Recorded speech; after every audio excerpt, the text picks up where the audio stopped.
Have you ever considered becoming an independent contractor? Nathan covers what you need to consider, both the pros and the cons. Welcome to 100 Days of Trailhead, where the tech community comes to learn Salesforce, learn tech, get inspired, and invest in ourselves. We are your trail guides, here to support you on your learning journey. We release videos weekly. Hit the subscribe button so you don't miss a video. In the description below, you can find links for everything we mention in this video, as well as books and resources we found useful. Visit our blog, 100daysoftrailhead.com, for other helpful Salesforce and tech content. Being an independent contractor can seem like a dream come true from the outside.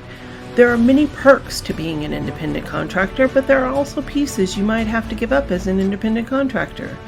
Learn more from Nathan Shulman about being independent.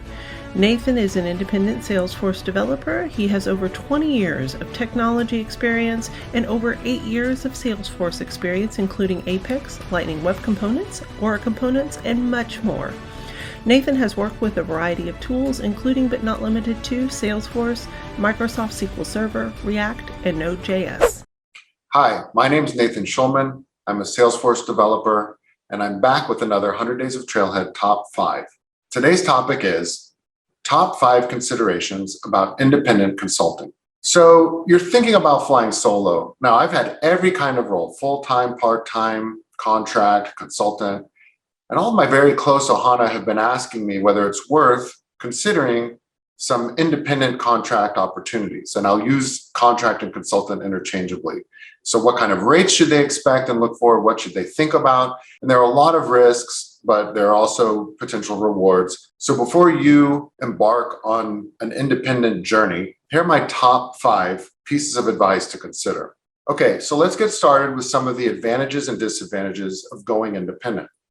And these are in my experience. So for starters, what I really like is it's pretty easy to estimate what you'll make. You take your rate, you multiply it by the number of hours, or you do project-based work, and it's pretty easy to predict what your income will be from the beginning, as opposed to going to a company that says you may get a certain bonus and waiting a year and a half and then finding out it's not quite what you thought it would be. I also really enjoy not having performance reviews. As a contractor, you're usually excluded from that process. Most clients budget for 40-hour weeks. They rarely let you exceed 40 hours unless it's under certain circumstances, which means that you may be able to manage your time outside of work much better. There is the potential to make more income, and you can also expense things under certain circumstances. And I really like that I'm solely responsible for my work. It's not a team where maybe something goes wrong on the team. The delivery lead has to explain why. It's my work, it's my responsibility. To me, it's just very simple and straightforward. But I don't want you to get too excited, because I'm going to talk about what I think are the drawbacks for independent consulting. So there is no upside. I told you know what you're going to make, but it's not like you get to go to a company and they'll give you shares. And I mean, imagine somebody who was a contractor at Amazon in 1996 and was so excited to make $100 an hour. And then all of a sudden, everybody around them is millionaires and going to outer space. So, keep in mind, there's just no upside with your clients. The only thing you could do is maybe build a small consulting firm and get bought out by a big consulting firm. So that's something to keep in mind. I told you that a pro is no performance review. But in lieu of a performance review, if you're a contractor, you can get a text on your way home that says, don't show up the next day. It's a lot easier to let you go. So it can be a really bad thing too. Sometimes I feel like, contractors, you can feel like an outsider a little bit. You just don't get the perks and the benefits of the company. Another thing is, like, let's say you take 4 days off for a vacation. You'll only make half a paycheck for 2 weeks. You don't get a regular paycheck that you can expect from full-time employment. If you're considering going independent and you're looking at the job postings for contract work, it's important to understand the different types of employment. Very common is W-2. You may go through a staffing agency, a preferred vendor, or even your recruiter, but W-2 is the most straightforward. You'll get your paycheck, taxes will be withheld, And then in January of the next year, you'll get your W-2 form, you plug it into TurboTax, and hopefully you get a refund and you're all done. W-2s may also have some nice benefits like 401ks and healthcare, short-term disability, long-term disability, and you'll pay a bit more for it than you would through full-time employment, but you can have it indefinitely as long as you're on that contract and as long as you're on a W-2.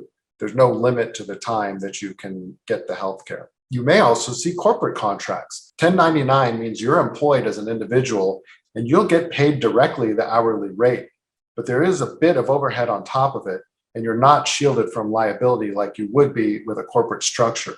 A very common structure is an LLC. There's also an S Corp. I advise you to talk to a CPA or an attorney to set it up. Sometimes it's required, or usually it's required by the client. So make sure you understand the differences between the different contract types. Now, if you are in a corporate contract, it's really important to save up for tax time. When you start getting your income, don't run out and buy a Cadillac. Make sure you've set aside at least 30, 40% for taxes, because it's completely your responsibility. There are some contract postings where you may see no C2C, and recruiters always seem angry about it. I always wondered what that meant, because sometimes they're fine with you having a corporate contract for this work. I finally asked a recruiter, and they told me what it really means is they don't want you coming in through a third party. So it's really as simple as that. So in addition to corporate contract work having a lot more paperwork, it is not easy to manage your own company on top of doing your work. One thing to keep in mind is that when you see a number for a W-2 and you see a number for a corporate rate, they should be different, and a corporate rate should be higher. So if your target is $100 an hour at a W-2 and you see $100 an hour that's corp to corp, that's not necessarily equivalent, because when you're a corporation, you're paying both sides of the taxes. You're your own employer. You have to pay employment taxes and employer side of Social Security and FICA. So if you see a W-2 rate that's 100 and a corporate rate that's 115, don't get too excited about the corporate rate, because it doesn't necessarily mean you'll make any more. And you'll have a lot more overhead with paperwork and running your company and paying federal taxes. It can get very complicated.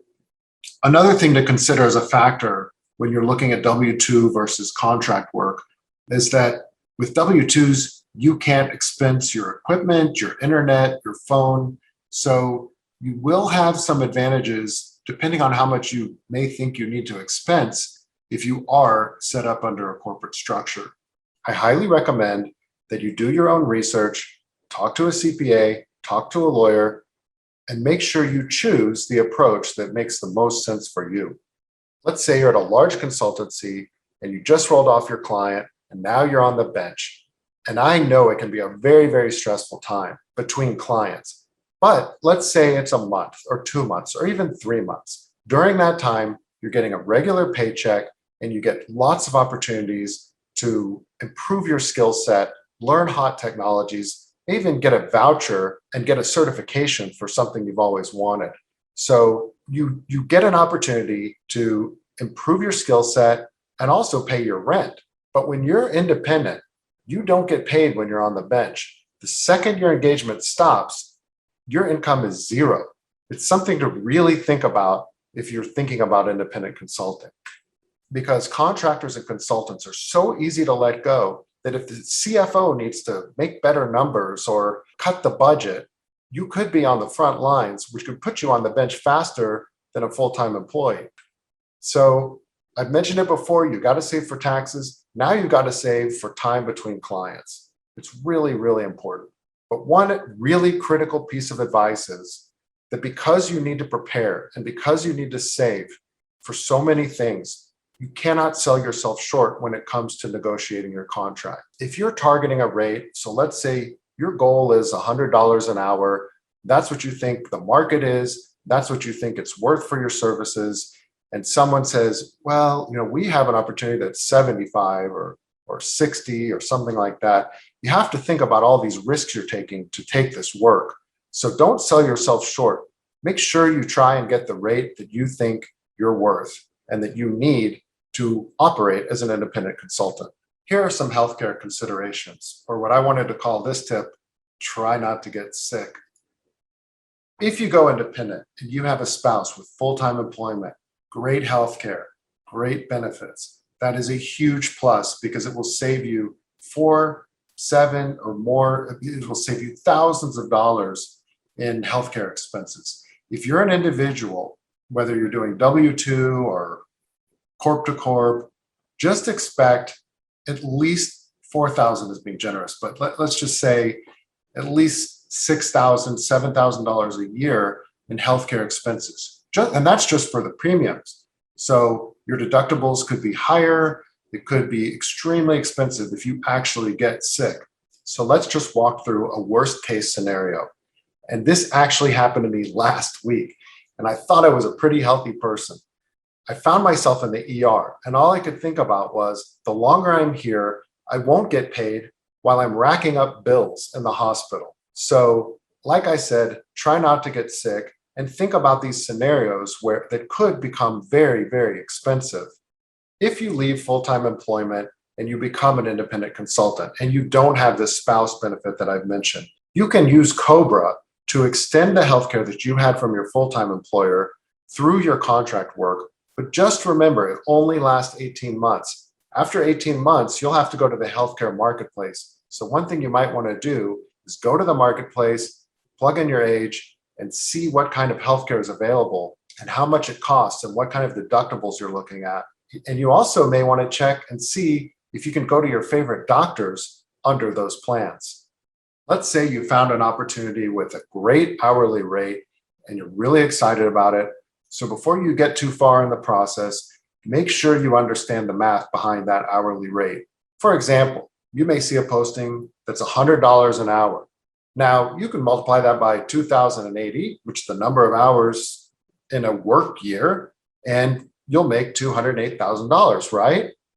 Well, that's if you take no vacation and no holidays. So a typical full-time employment might have 15 days of PTO and 11 corporate holidays. When you multiply that by 8 hours in a day, it's already about $20,000 lower than this $208,000 number you may have thought of. Or if you have unexpected days you need to take off. Then, if you're working as an LLC or an S Corp, remember, you've got to take about 10 to 15% in taxes off the top in addition to overhead. Then, don't forget that healthcare is very expensive. So once you consider these factors, if you're on a corporate contract at $100 an hour, and you've subtracted your time off, you've subtracted your taxes, and you've subtracted your health care, you're looking at about $150,000. And of course, you can increase that by 10 to 15% for a W-2. And with that, we're at the end. What did you learn about being an independent contractor? Comment below. We would also love to hear what video topics you want us to cover in future videos in the comments. If you've made it to this point, we want to take an opportunity to say thank you. Since you've stayed with us, let's listen to Nathan's bonus tip. Okay, I did this last time. I know it's top 5. I'm just going to tell you one last thing. And this is only if, after everything you've learned, you still say, I'm still going solo. All right? You've got to take care of yourself. You have to think about your health. You got to think about your health care. You got to think about taking time off. And please take a vacation if you're independent. I had a friend who was doing contract work, and he told me, the hardest thing to do is to go on vacation because you want to make the income while you have the contract. So please take care of yourself. If you end up going independent, it's really important, and use the tips. Make sure you save so that you have the flexibility to relax. Thank you for watching. I hope you'll find this helpful if you've been thinking about going independent, and I wish you the best in your career.